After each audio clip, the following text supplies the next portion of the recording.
গ্রামে চলছিল ঈদ উপলক্ষে অনুষ্ঠান, আর সেই সুযোগে পরপর 11টি সাবমার্সিবলের বিভিন্ন যন্ত্রাংশ চুরি করে নিয়ে চম্পট দিয়েছে দুষ্কৃতীরা। চিন্তায় রাতের ঘুম উড়েছে প্রায় 500 বিঘা জমির ধান চাষিদের। বাঁকুড়া জেলার ইন্দাস থানার রোল গ্রাম পঞ্চায়েতের দেওগড়িয়া গ্রাম। গ্রামের অধিকাংশ মানুষ কৃষিজীবী। গ্রামের পাশেই রয়েছে বিঘের পর বিঘে ধানের জমি। এই সময় জমিতে ধান চাষ করা হয়েছে এবং পর্যাপ্ত জল দেওয়ারও প্রয়োজন। ধান জমিতে সঠিকভাবে জল না পেলে ফলনে মার খাবে, এমনটাই বলছেন কৃষকরা। ধান জমিতে পর্যাপ্ত জলের চাহিদা মেটানোর জন্যই দেওগড়িয়া গ্রামের মাঠ জুড়ে বিভিন্ন স্থানে রয়েছে 11টি সাবমার্সিবল। এমন পরিস্থিতিতে ঈদের পরের দিন মাঠে গিয়ে চক্ষু চড়ক গাছ কৃষকদের। গ্রামের মানুষ অনুষ্ঠানে মাতোয়ারা হয়েছিলেন। সেই সুযোগ বুঝে দেওগড়িয়া গ্রামের মাঠে প্রত্যেকটি সাবমার্সিবলের বিভিন্ন যন্ত্রাংশ চুরি করে নিয়ে চম্পট দিয়েছে দুষ্কৃতীরা।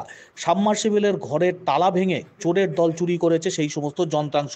সকালবেলা মাঠে গিয়ে কৃষকরা দেখেন অধিকাংশ যন্ত্রাংশ চুরি হয়ে গিয়েছে, সাবমার্সিবলগুলি সমস্ত বিকল। ফলে জমিতে জল দেওয়াও আর কোনোভাবে সম্ভব হচ্ছে না। বিষয়টি নজরে আসতেই তারা জানান পুলিশকে।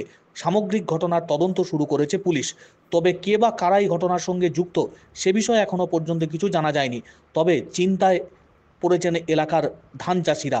কিভাবে জমিতে জল পাবে তা নিয়েই এখন চিন্তা এলাকার কৃষকদের।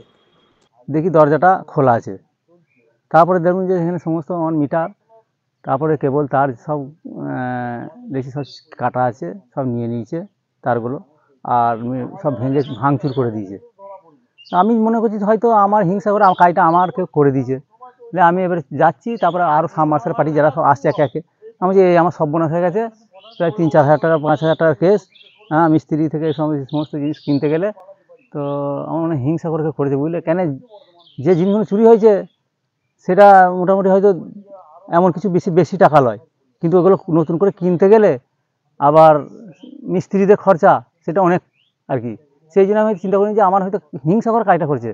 তারপর ওরা যখন গেল, দেখছি সমস্ত সাবমার্শাল পার্টি যখন একা একা দেখলো, আমাদের মধ্যে কাছে দেখি সবারই একই কেস। প্রায় এক একটা সাবমার্শালে 50 বিঘে করে জমি আছে, গোটা মাঠ একটা বিশাল মাঠ, 11টা সাবমার্শালের সমস্ত এইগুলি এইভাবে এইভাবে কাজটা করেছে ওরা। হ্যালো, প্রথমেই ধরো আমি সকালে উঠে যে দেখছি, কালকে ধরো যে টাইমে গেছি বন্ধ করে চলে এসেছি, যে আসার পর যে সকালবেলায় যে দেখছি সব 3টে সাবমার্সিবলই চাবিগুলো ভাঙা, আর মোটর ফোটর দেখছি কিছু, মোটরটা কিছু করে না, কেবল তারগুলো ছিঁড়ে নিয়েছে, তার মিটারগুলো আগুন সব ভেঙে ফেলে দিয়েছে বাদ দিয়ে হাত দিয়ে। হ্যাঁ, দিয়ে তারপর দেখছি এই অবস্থা। কতগুলো সমস্যা হয়েছে? ওটা প্রায় 9-10টা হয়ে যায়, 10টা মতো হয়ে যায় সাবমার্সিবল। দিয়ে এসে আবার অনেক মালিককে বললুম এই ব্যাপার, ও আবার ফোন করলো সবাইকে। ফোন করার পর তারপর আবার আমাকে বললো ঠিক আছে তুই। একই মাঠের হয়েছে? হ্যাঁ, একই মাঠেরই হয়ে যায় আমাদের, এক লাইনই সব।